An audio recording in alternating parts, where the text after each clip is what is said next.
Hello, everyone. Welcome back to ITS 350.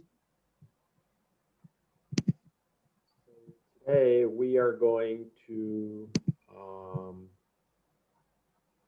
start working on our lab. So today we have our first homework assignment. So let's discuss that. Let me share screen.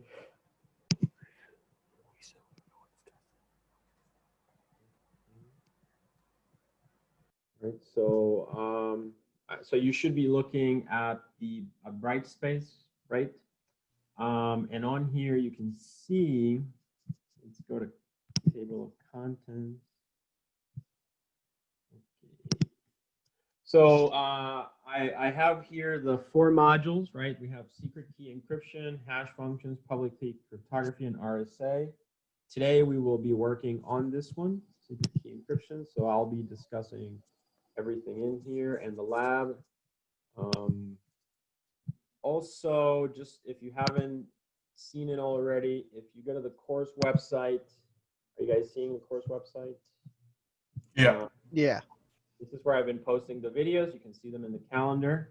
And also we added a new, Mitch Burke created a new video on how to create the VM. So if you're still having problems with that, you can take a look at the video. And hopefully that'll help you. If not, let me know if you're still having issues. Somebody wrote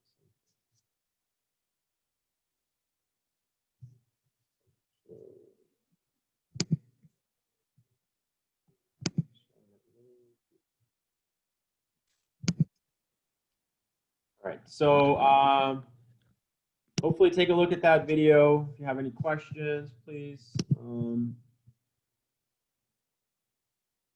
right. Otherwise, so let's get started with the lab. Okay, so a lot of people are still coming in. Let's go back to bright space. All right. So what do you have to do as far as the homework assignment? So I'm going to walk you through that today. Should be pretty easy. I have my VM on as well. But just want to give you some instructions. So really, we are going to, let's switch to the whiteboard. All right, so you should be seeing the whiteboard now. So today we have our first lab, lab 1 basically, right? Which is the secret key, as we talked about. Secret key lab is pretty simple.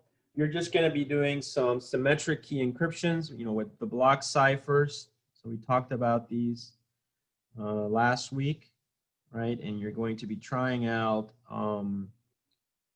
different techniques. I think AES, DES, and then also some modes of operation.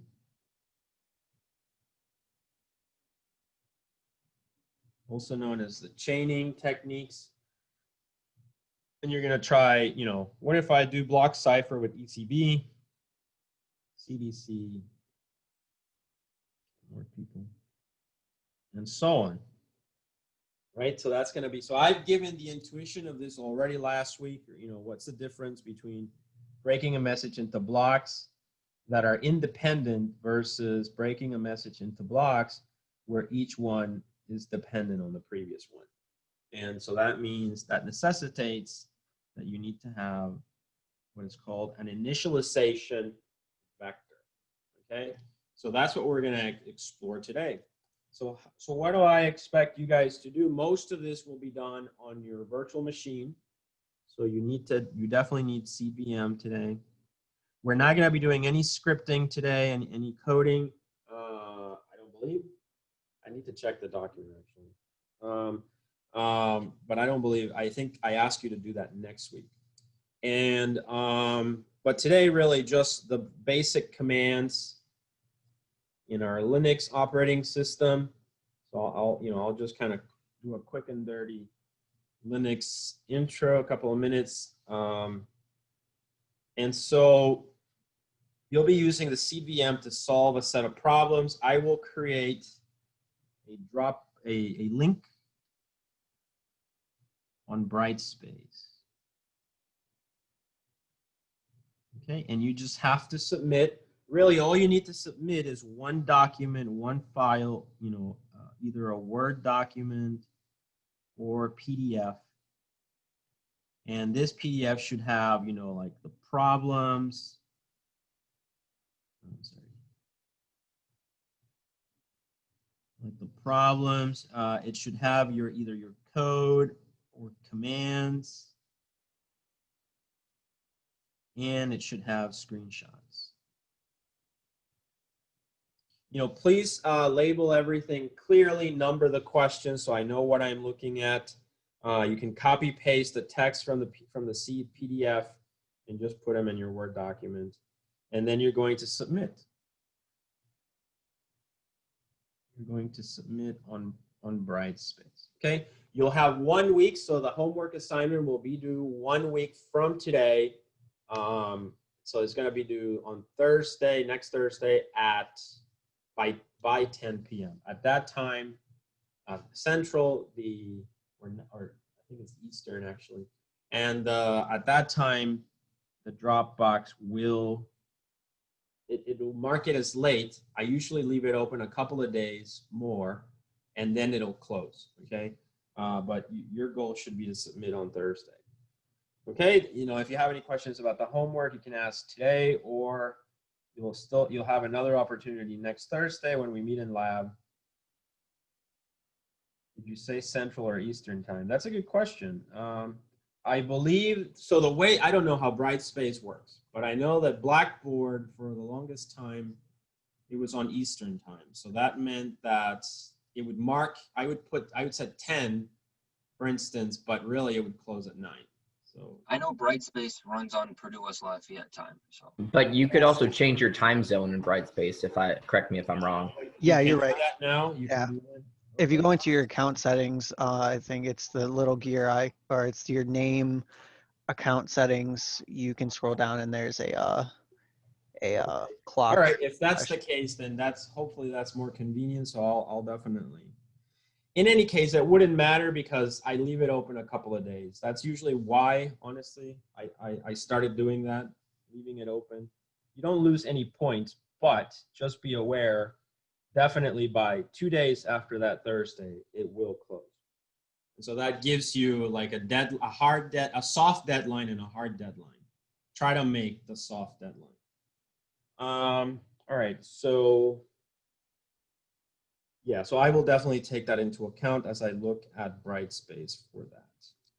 All right, great. So that's it. Are there any questions about submitting the homework or anything like that? Because you said we weren't doing all of the tasks in the Right. I will go over that, and usually what I do is on the actual link, that's where I specify, please submit this and this and this and this. So you'll see me when I'll reference that. All right, sweet. Thank you. That gets set there. Okay, so now let's just kind of get started, very relaxed. We're just going to take a look at things. So here, we're back at Brightspace. Okay, great. So then we have secret key, hash functions, public key, okay, all of these. And I'm going to then talk about each file. You will have to open, usually what you have to do in some of these is you have to open Brightspace in the VM itself because you're going to want these files, some of these files in the VM itself. Like you will want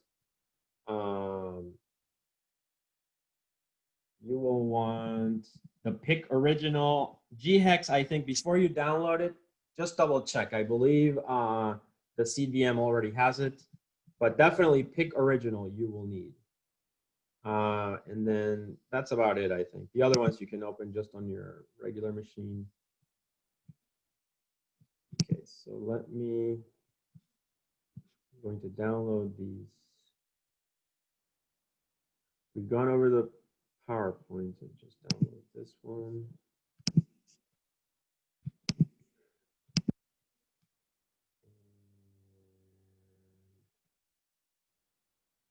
This should be the PDF.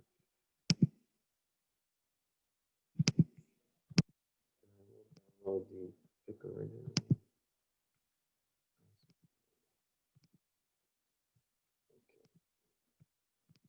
So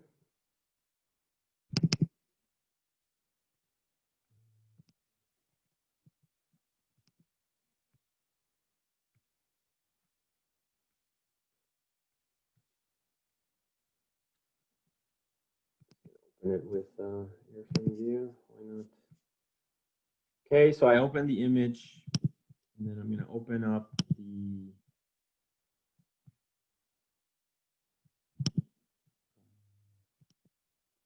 PDF.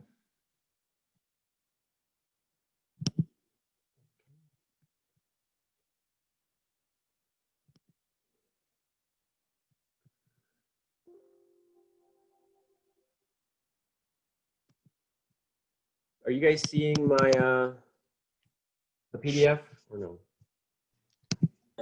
I see the Brightspace page. not Yeah, the I'm PDF. seeing bright space. Let's switch over to the, let's actually switch over to the image. So that's what the image looks like, okay? That image is actually the thing you want to encrypt. That should be, this image should be the most fun of this lab. Also the hardest thing that you have to do, just because there's a little trick there, but this will be a lot of fun. Because what you're gonna try to do is you're gonna, as you imagine, it's an image, it's a grid. It's perfect for breaking into blocks, it's very obvious. So you're going to apply an encryption technique and various actually. So several block cipher symmetric key encryption techniques, and you're going to encrypt it. And so the goal will be, okay, what would it look like after encryption? You know what I mean? You're gonna try to do that. You're gonna try to take the image, we can see it now, obviously. Then we're going to encrypt it, and then we view it again. And now we can see what an image actually looks like encrypted. However, there's a bit of a problem in that. And so we kind of have to address it. So what happens is, let's go to the whiteboard. So I'm drawing on the whiteboard now. Is that you will have the image, right? And I think it had, I can't remember, a circle and a rectangle like that. And so you have some kind of a cipher, right? Block cipher.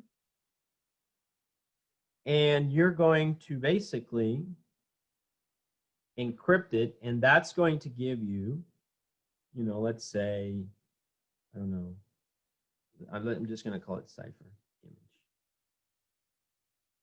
Where this is plain image. The problem is you have some kind of a tool, right? So you have a, you know, some program in Windows or Mac or whatever operating system you're using, Linux actually, it'll be Linux in this case. And you want to view it. So let's call it a viewer. Right, so the viewer, the program, perfectly fine, reading the image. I think it was a BMP. No problem in reading it. But when it tries to read the encrypted file, it won't be able to, right? And that's kind of obvious because it's encrypted. So if you think about it, now if we look at the image as a file, what's happening is the image has a header. And then there's the info, right? The data of the image itself, you know, the grid, you know, the pixels and everything.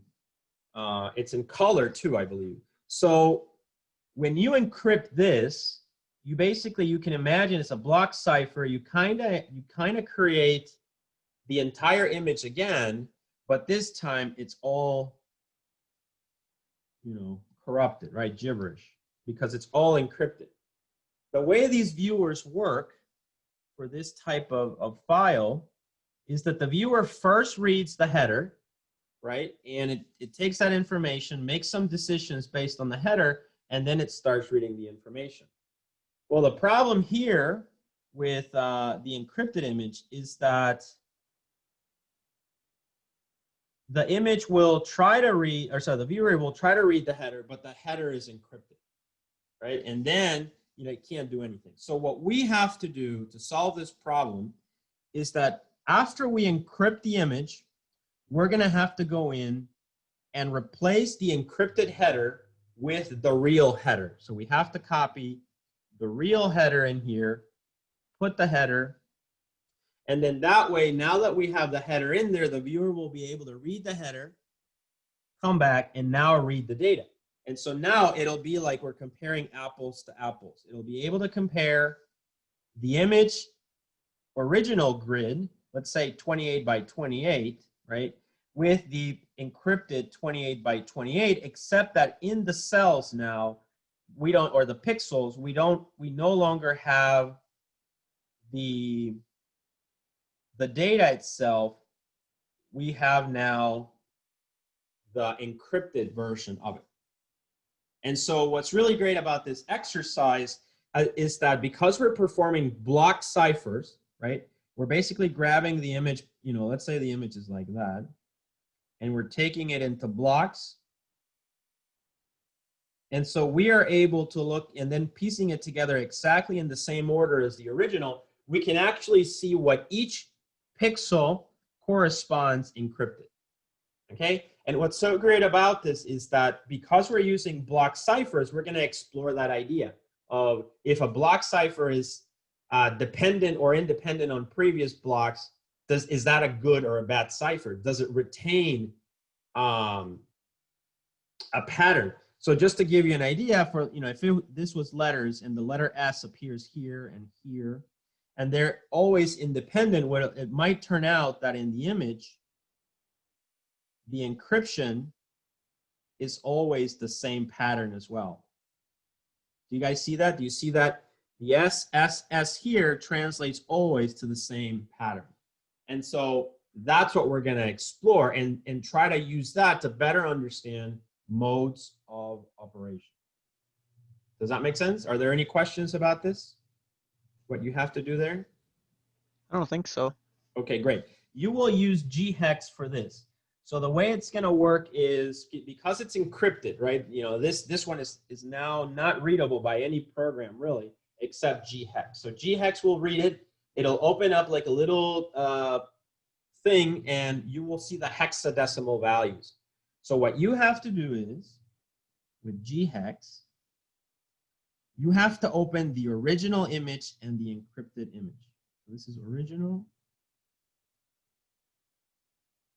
And this is the cipher image. You have to open both.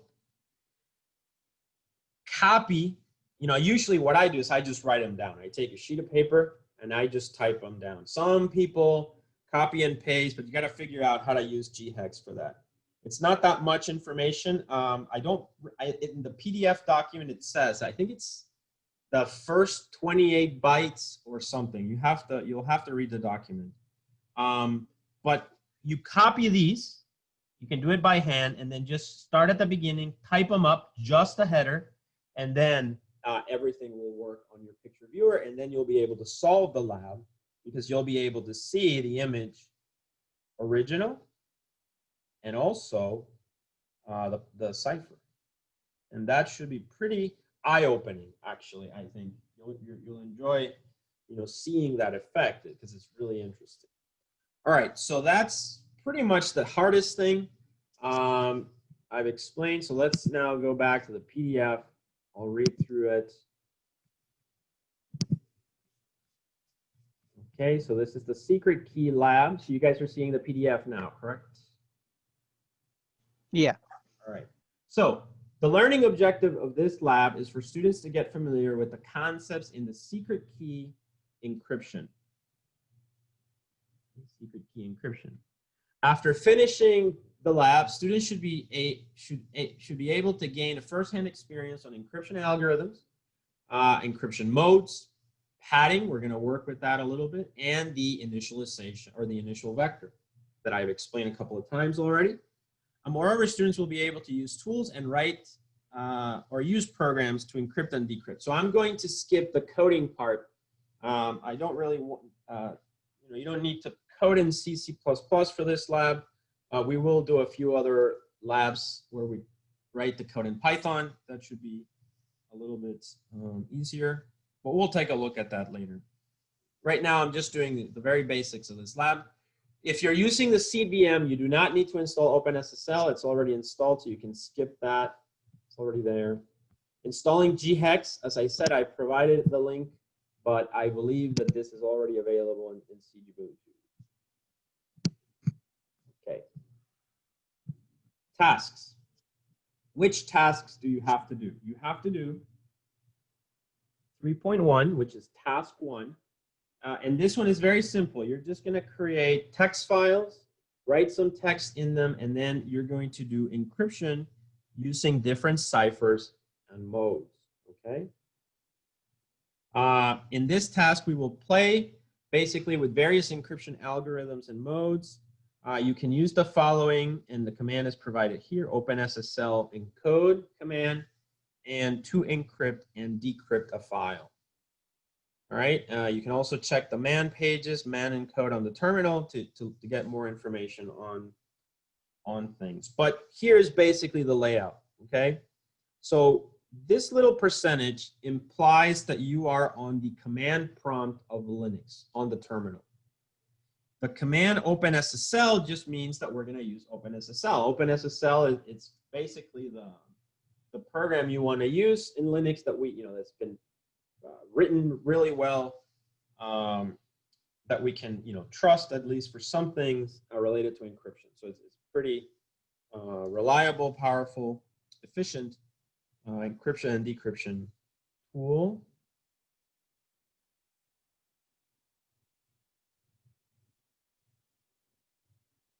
Okay, so once we use OpenSSL, we're going to select whether you want to encode or decode. Okay, so that's like saying I want to encrypt or decrypt, right? Encrypt, decrypt. You're going to specify the cipher type. Okay, and so here is actually the word -e stands for encrypt. So I guess if you were decrypting, you type -d. We'll see that in another example. The input, if you notice here, is going to be a plain text. So you're going to create a plain text file using Nano, VI, your favorite editor, and you're going to type some text in it. Type your name, something like that. And then the program, once you run that input, you have an output. So you can create -out cipher.bin. Okay. Okay, so that's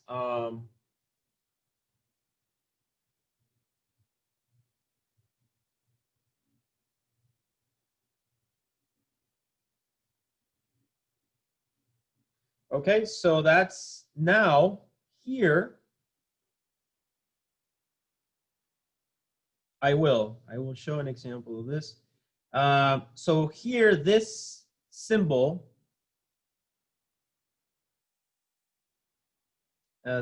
here is just if you wanted to put the command in a new line, just don't use this symbol. Imagine it's not there and just keep typing.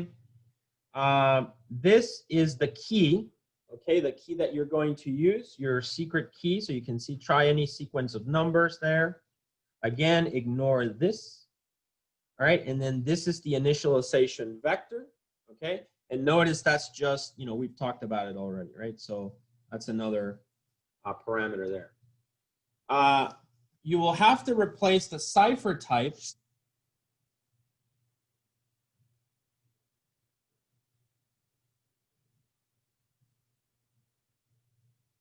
So you have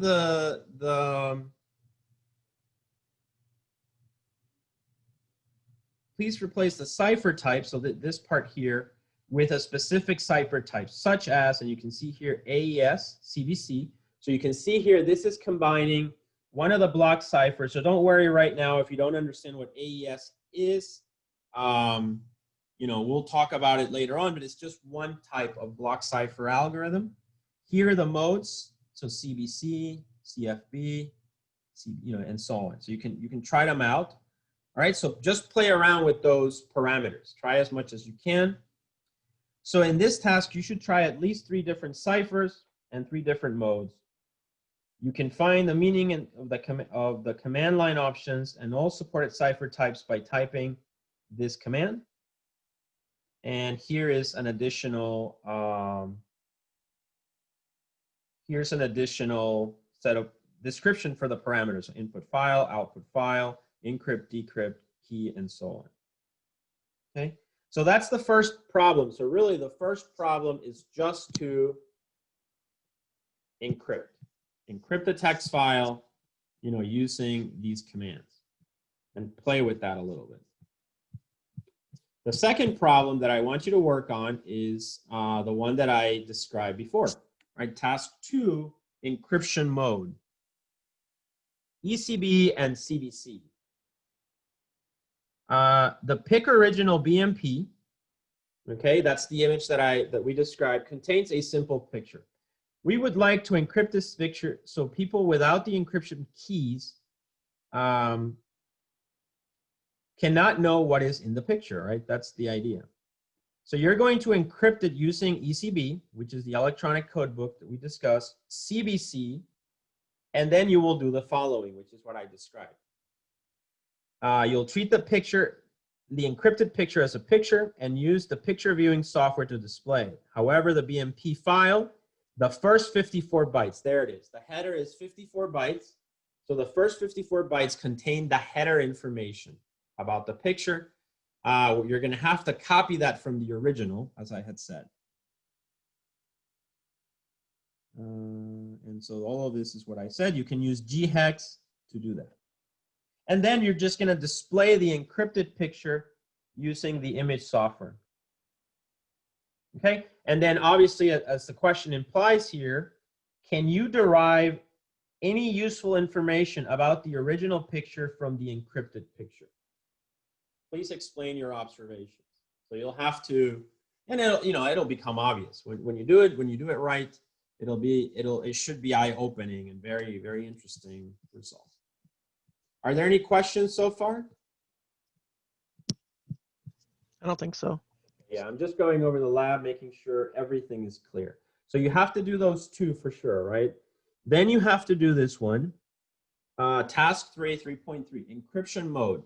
This one is called a corrupted ciphertext. So here you can do this with a text document. You don't have to do it with the image. But what I want you guys to do is, the goal is to understand the properties of various encryption modes. So we'll do the following exercise. You're going to create a text file that is at least 64 bytes long, okay? And you're going to encrypt the file using AES 128 cipher. So then it's going to give you a binary cipher version, right? Now, we're going to imagine that we are sending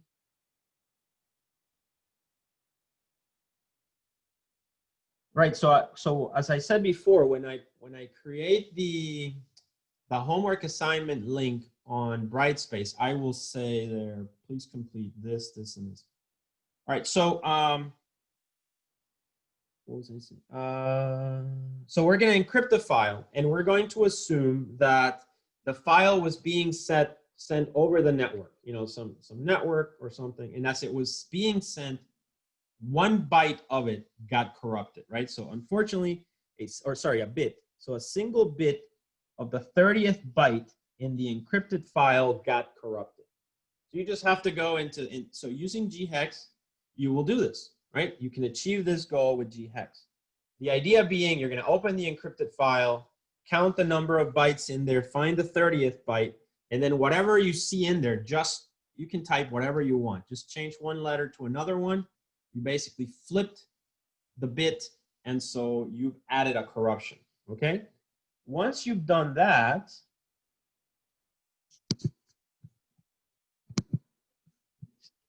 you're going to decrypt the corrupted file using the correct key and the initialization vector. And now you're going to once again note your observations, okay? So you're going to note your observations. So you're going to answer the following questions, okay? Number 1, how much information can you recover by decrypting the corrupted file? right? And this, of course, is going to depend based on the mode of operation that you're using. So ECB, CBC, CFB, OFB, respectively, right? So each one of these will give you, hopefully, different results, and so you want to take a look at them. So please answer this question before you conduct this task. And then find out whether you're correct, your answer is correct or wrong after you finish this task. And of course, explain your observations. What are the implications of these differences in terms of security? That's basically it. Questions on this problem, task 3? Not that I can think of at the moment. I might come up with something when I try it though. Yeah, sure. Like I said, these are easy actually. It should be pretty fun. And then the last problem that we're going to work on for now on this lab is task 4, padding. So remember, we talked about this as well last week. Block ciphers, they assume a fixed length for the block, but then what happens to the last block? What happens to it? So you've got to pad it, right? And it might turn out that some modes of operation don't actually use padding. So there is that issue.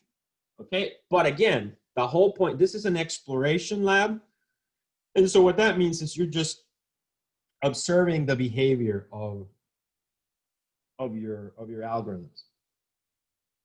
So in this case, for block ciphers, when the cipher of the plain text is not a multiple of the block size, padding may be required. So in this task, we will study the padding schemes. You do the same thing. So you're going to, the OpenSSL manual says that OpenSSL uses PKCS5 standard for its padding, right? So you're going to design an experiment to verify if you're using padding or not.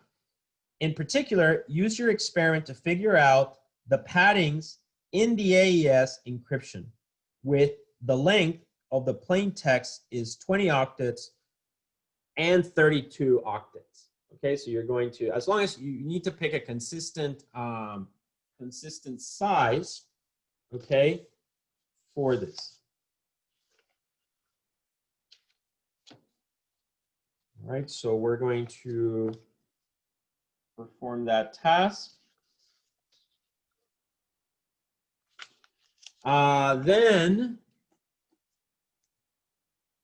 you're going to use ECB, CBC, CFB, OFB modes to encrypt the file and pick any cipher that you like. And again, please report which modes have paddings and which ones do not. Okay?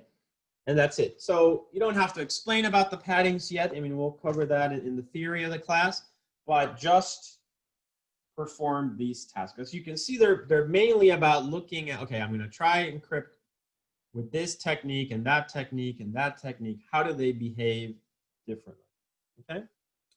And so that's it. So as you can see, the homework assignment is 4 problems, 4 main problems, task 1, 2, 3, and 4. Task number 5, we're not going to do, okay? So you can skip that one. Programming using the crypto library. As I said, we're going to do other kinds of programming. And then once you've completed that, your lab report, you need to submit a detailed lab report to describe what you have done and what you have observed.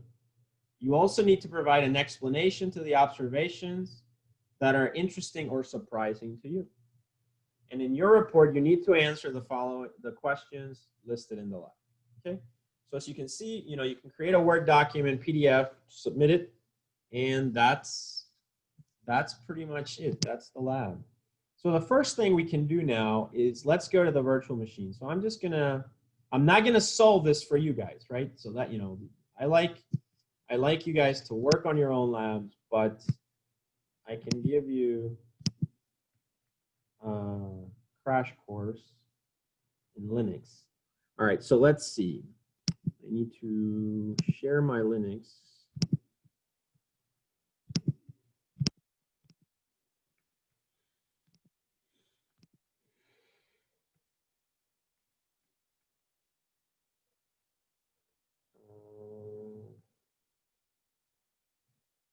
Oh, before I forget, I'm going to do the course participation. Give me a sec.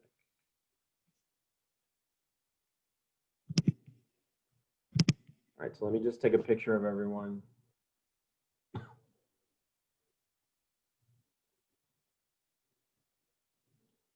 Before I forget to do this.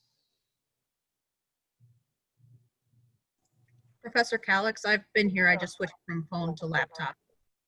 Say that again, I'm sorry? I've been in the class. I've just switched from phone to laptop. Uh-huh. So your name does not appear on this? Is that what you mean? No, I'm just letting you know, like, because I had 2 in at one point and I just logged out with 1. Oh, you have, okay, yeah. Yeah, I need to take, this is like roll call, so that's why I said you need to make sure that your name was always on here, and if for some reason it wasn't, but you were here, you need to email me, because I believe either this week or next week, I have to post these participations. Okay, so I took the pictures. Now let's share the VM. So everyone has their VM, correct, at this point? Correct. Excellent. All right, so as I said, if you're having troubles, the videos are there now. Yeah. Make sure you install. Okay, so you should be seeing my VM, right? Yeah. Okay, great. Yes, okay. So this is the seed. So if you've never used the Ubuntu seed VM, this is it, okay? Ubuntu seed.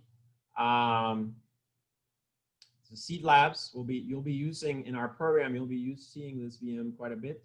Ties in with the book that I told you about, computer and internet security, so it just works really well to do the labs efficiently. So Linux,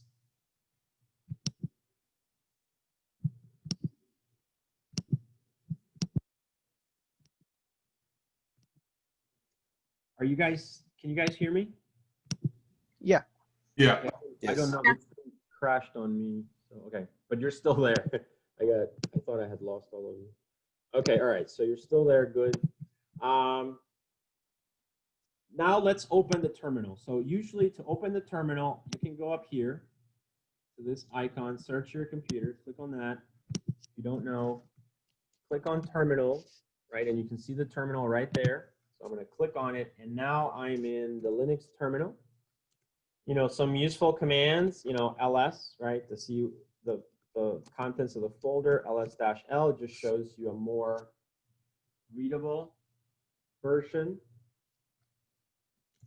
Okay.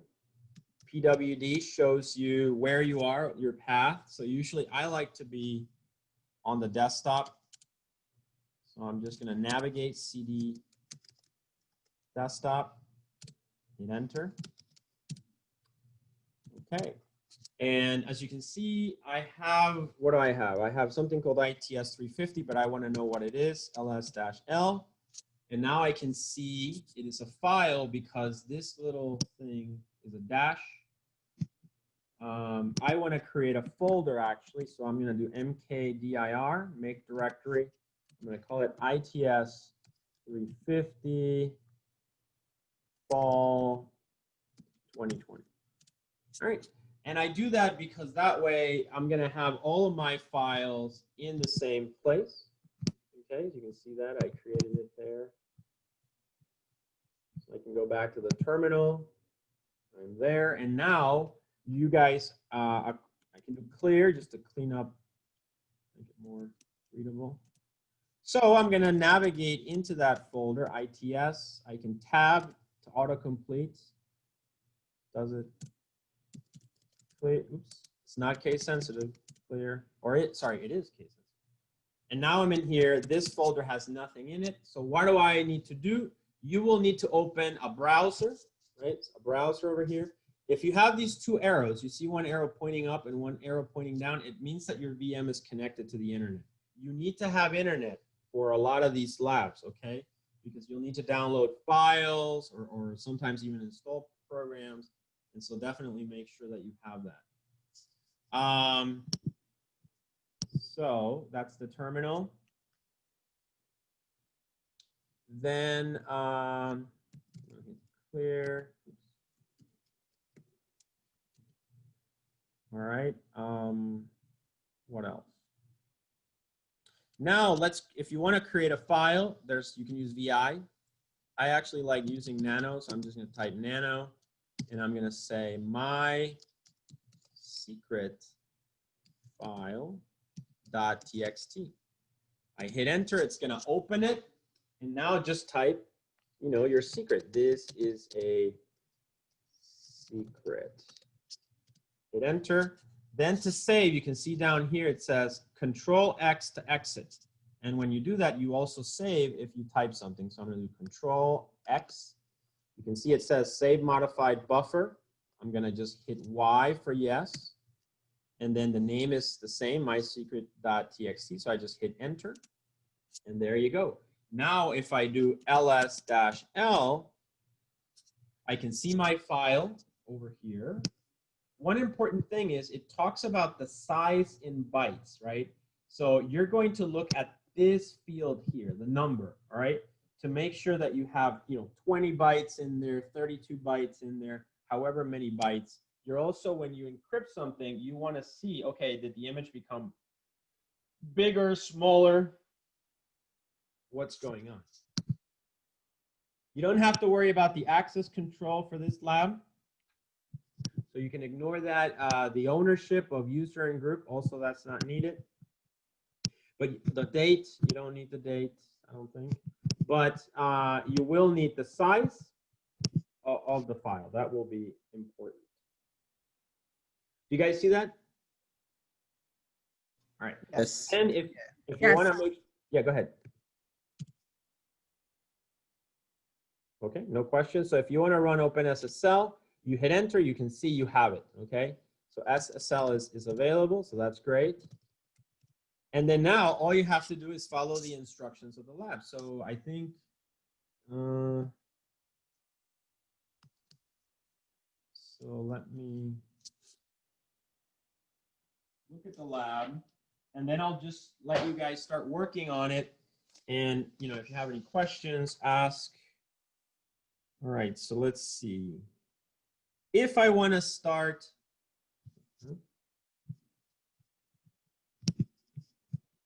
what about ghex? Is that installed already too? Okay, that's a good question. So let's try ghex 2. Oops. It is, somebody wrote, thank you. All right, so type ghex 2. Command not found. How about ghex? And there you go. That's your little ghex program. File is up here. So you hit open, and when you hit open, you load your file, and then it will appear there. It's a very simple, basic program. Okay. The file, and then you can close it. The file should be located in user bin in the file system. So that's the location. But that's, this thing shows that something crashed, and I'm concerned that I don't know what. Let me stop for a second.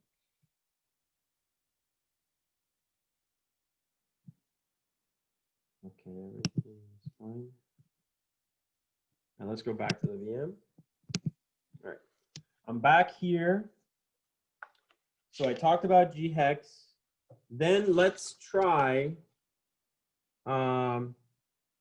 if you want to encrypt, like I said, I'm not going to solve it, but I'm going to give you, like a walkthrough. So this is the command line. I like to just clear the screen.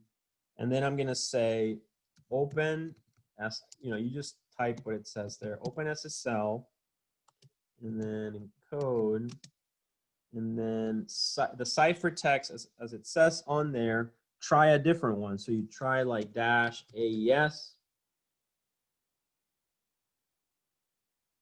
-128, dash CBC. Remember, there's 4 modes of operation that I've written down in the slides, in the video. You can take a look at that, but you need to explore all of those. And then once you do this, you're going to do dash E for encrypt, then dash in, and it would be the file that I created. I called it my secret file, I think. .txt. Right? Then you're going to do dash out, and then you create whatever name you want. Cipher. I suggest you give it good names so it's easier to find, because you're going to be creating a lot of different. So probably put, you know, something like Cipher AES _ CBC.bin, and that way it'll be easier for you to find the file that you want. Remember, you don't need to add those slashes. Instead, you just do dash uppercase K. That's the key. And then here, notice it's just some sequence of numbers. Obviously, not a good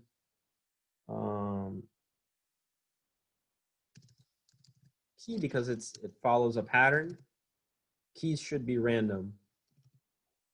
Okay, you're going to play around with these sizes. So try different sizes. Okay, see if the key needs to be a multiple of a block. Right. So try that. You need to play with all those concepts, and then the dash initialization vector, and then here.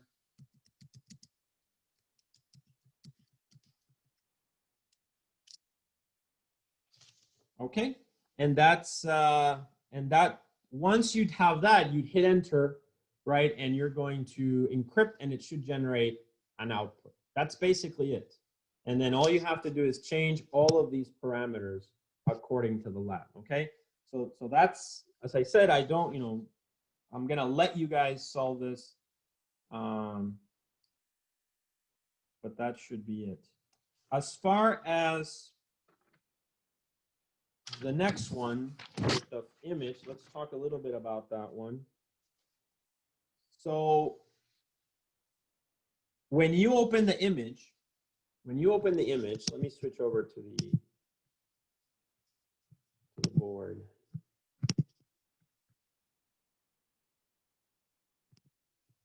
Okay, so we're seeing the whiteboard there.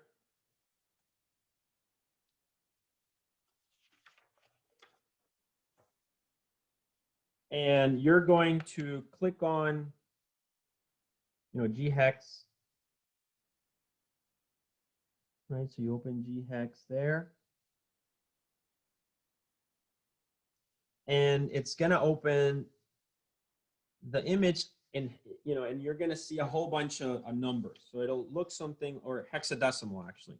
So you'll see like 42, 4D, 8E, D2, and so on. That's what you're going to see in the original one. In the Cipher one, you're going to see the same thing, but different numbers, right? Different numbers there. So you have to find the first, I believe it's at the first 54 bytes. Okay, so it's going to be a sequence like this that sort of ends in zeros. And then the last one, I believe, is an FF. Right, so that's the end of the header. And so this exact thing is what you have to copy from beginning for the first 54 bytes in the Cipher image. The rest in here, leave as is, okay? So that's what the header will look like. Again, if you have questions, I'll help you, but really my goal is that you solve it. I don't want to just demo everything. You'll get more out of it if you struggle with it a little bit. And then take screenshots every time you run run a command, AES, CBC, AEF, OFB, and the like. Every time you run it, you'll see the encrypted cipher. You can view it. If you want to view something in Linux, you can just do the following. So let's say you have a file. I'm gonna hit enter here. I didn't want to do that, but so you can see here now I have 2 files. I have the binary one. And then if you want to view something, so let me do ls. I want to view something, you can always do cat. That's the viewing program. Excuse me. Yeah, go ahead, sorry. We're still on the whiteboard screen. We're Oh, not I'm seeing anything you're doing. Okay, switching over. Okay, now you should be. So Yeah. what I did is I just ran the command and I ended up with two there, right? The cipher out. And then if you want to view a program, you can do cat my secret, for instance. And you can see this is a secret. I'm looking at it. You can also do cat cipher. And you can see it looks like this. Notice we're in this folder, so this is really, until there is the encryption, okay? Why does it look like that? It looks like that because inside the computer, it's all hexadecimal. And so what's happening with the terminal is that it grabs all those numbers or those hex and it tries to convert them to ASCII or Unicode. And so we end up getting this. Sometimes you might even do an encryption and it almost looks like Chinese characters, or it'll look like characters in another language, or it'll look like this, right? So look, one of these looks like proper letters, but don't be mistaken by that. Those are really just, it's almost, if it was a really good cipher, you could almost say they're random, it's random characters that you're seeing there.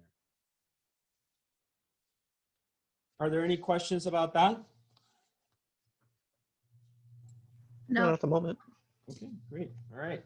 So these are the tasks. As I said, usually in 350, the very first lab, what I do with students is I encourage students to just kind of show me what they, what their results look like. And I'll just say, so for instance, the easiest thing, because I don't, since the homework is individual, for this one time, if you have a doubt, just send me the homework via email and I'll quickly take a look at it and I'll say, okay, great. This usually what I would do in the classroom is just kind of sit over your shoulder and take a look at it, but it's kind of hard here. I just want to make sure that you submit the labs correctly, okay? Because if I don't give you this feedback on this first lab, then, problems carry forward to other labs 2, 3, and 4. And so I rather do this, give you some feedback on the very first lab of what I expect. And then after that, usually students just pretty much clear on that, okay? So we're gonna have to do that in this lab. Just send them to me. You can copy Mitch as well, and we'll just give you feedback on whether, say like, hey, problem 3, is this what I'm supposed to get? That kind of thing. Does that make sense? Yeah, Crystal. Yeah, so that one, for sure, for 350, it's important. Okay, so that's really it. I mean, the lab is really, I've explained everything. So now what we can do is usually in the lab, I would just give you now the time and you guys work on it and ask questions. So go ahead, work on it, start working on it. If you have a question, go ahead and ask. I'll be here for the whole lab session and just answer your questions. All right, cool. Thank you. Yeah.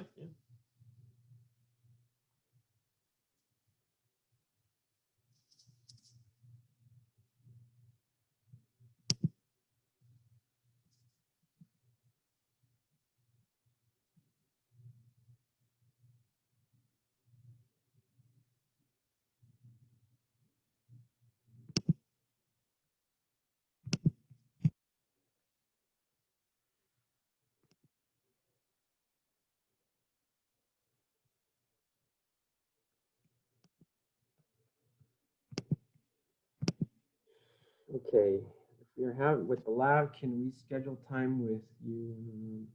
Yeah, so remember, if you have questions about the homework, you have the teaching assistant, Mitch Burke, so you can contact him via email, schedule a session with him. You can also schedule a session with me, or just work with me during office hours. So my office hours are Tuesdays and Thursdays from 2 to 4.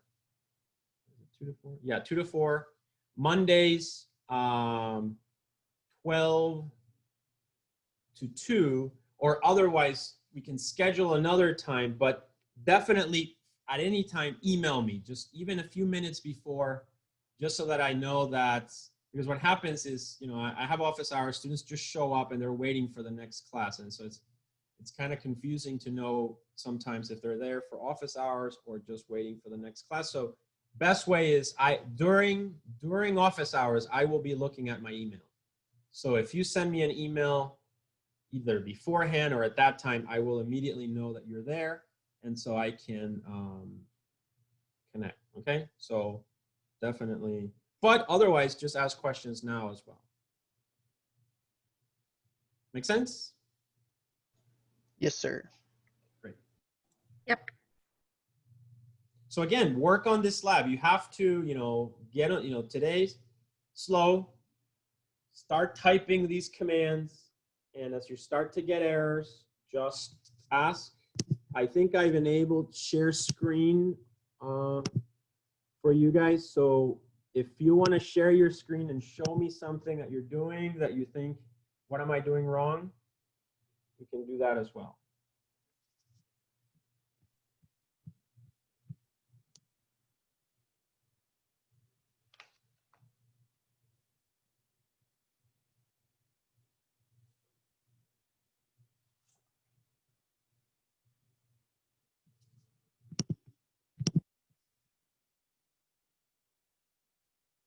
Certain format, there is no certain format for the submission except, and this is one of the reasons why I actually like to see your reports the very first time.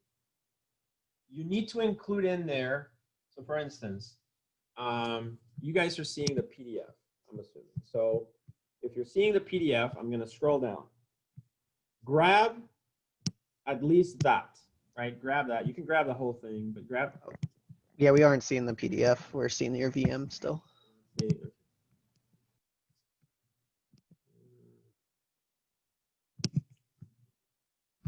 All right, so as far as the lab report, as I was saying, grab, you know, put the title in there, and then, you know, this is the first problem, right? So you can just copy the whole thing. You can copy at least that, and it'll have the number in the title, a little bit of the description. Paste that in your Word document. Then you need to show me the command that you typed. That can either be the command itself typed or the screenshot of it, and then the screenshot of the output. You know, I typed this command for this reason, here's the output. And then every time you do a task, you should include 2 to 3 sentences. You know, it doesn't have to be very long, just 2 to 3 very clear sentences of what you did, and, you know, answer the question, note your observation, you know, that kind of thing. So make sure that you've addressed. So read these carefully, right? You know, understand what it is that each question is asking of you, and then answer it correctly. Because I will check, you know, if you just put screenshots in there, you're not going to get full credit. I need to see that you understood what it is that you were supposed to understand about that problem.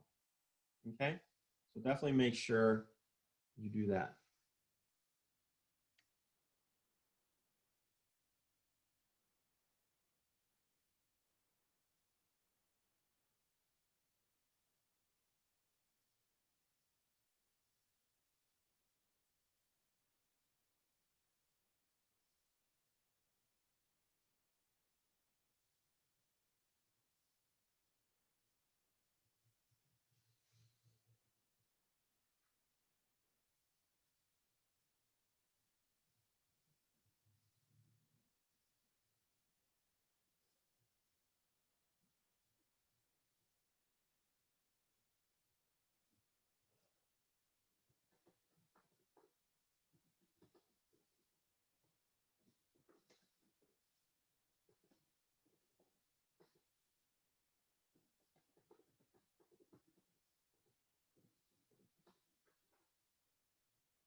right, guys, so work on it. I'm here if you have any questions.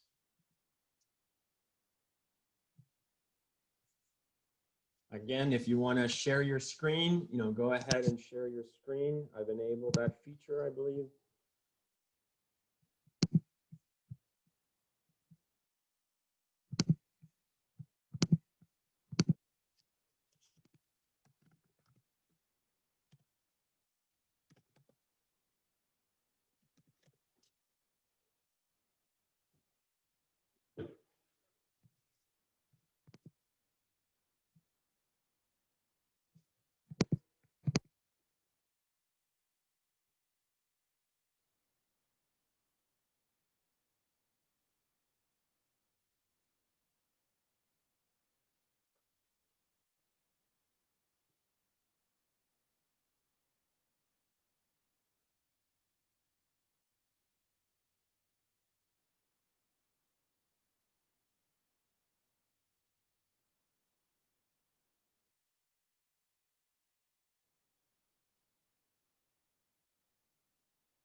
guys, so so I'm going to show the Brightspace here.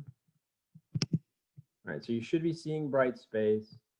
If you go to it now, if you go to the secret key encryption lab, I suggest that you guys on your own computer go to Brightspace just to confirm that everything is clear. If you go to secret key now, there should be a new link called Secret Key Lab Assignment. Do you see that?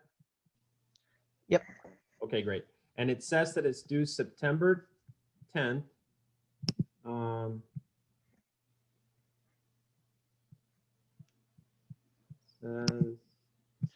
It does says- look like, Sorry? I was just gonna say, because I have mine sent to our time zone. It looks like you're still set in West Lafayette time. Am That's I? my- Okay. My time shows due at 10 p.m. 10 and p.m. That's what I meant for it Yeah. to be 10 p.m. Yeah. okay, so then yeah, that'll work then. Yeah, that's my intended time. And so it's just I mean, it's an arbitrary number, but it's supposed to be a few hours after this lab. That's usually what I want, that you have still this lab just before in case you have, a few small questions. So anyway, my key is that you understand. So if you click on secret key, oops, wait. If you go back, if you click on secret key, right, you see there, I wrote, see I already have an error there. On the attached secret key lab, complete problems, 3.1 task 1, 3.2 task 2, 3.3 task 3, and 3.4 task 4. So that's usually how I'm going to do it.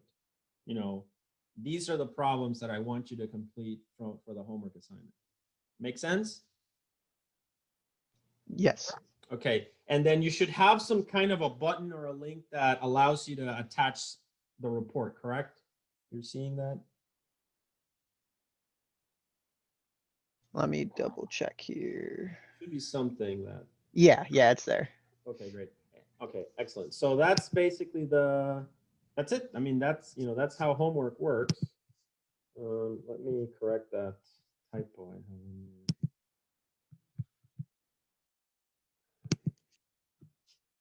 Okay. So that should be good now. Yeah, that's, so that's how I'll usually do it with the assignments. I provide all the materials and then I provide in the actual description or the link just what I want. And so that way it's a little bit clear. Unless it's too complex, I might provide another document, but usually I'll just do that. All right, so all assignments are going to be this way. I usually they're usually a 1 week assignment. We don't really have one. We might have one that's maybe 2 weeks, but they're usually just 1 week. There will be a lot of labs. Starting now, we have a lab pretty much until almost the end of the semester when you're working on your project. So that's going to keep you busy. So has anyone made any progress with this lab? Anyone completed the first task? You can demo if you'd like. I completed like the part of the first task because it says to use 3 different ciphers in 3 different modes. So now I'm just kind of repeating it with different ciphers and modes. Okay. Are we supposed to decrypt it too, or is it just purely encrypting? You can decrypt it too. So just change the E to a D, right? And then the Right. inputs will become the outputs. All right, and do you want us to show that in the lab? Yes, I mean, Cool. yeah, exactly. I mean, that's the whole pipeline of encryption, right? Encrypt and decrypt, make sure that that works. Today we're just starting out. Certainly, we're going to do a lot of that. One of the labs in the future, you're going to work with a partner, and so you're going to have to securely send information via email, and so you exchange keys, send files, encrypt and decrypt. But we will talk about all of that in future lessons. Sweet. Yeah. So again, I'm here. If you have any questions, share your screen. All right. Homework is set now. So we're good.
All right, guys, at this time, I'm going to stop recording so that we don't have such a long video.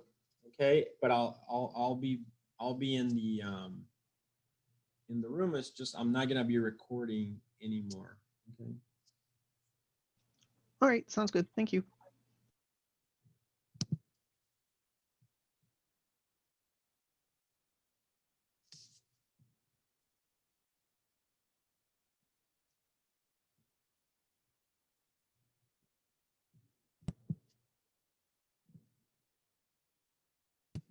Okay, so we're gonna stop here for today.